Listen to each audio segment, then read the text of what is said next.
Арабатом, здесь, в этом регионе, пользовались с 5 дырками.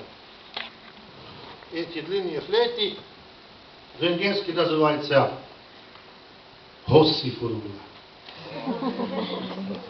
Как красивое слово хоссифуругла. Хоссифуругла. Значит, что? Длинная флейта.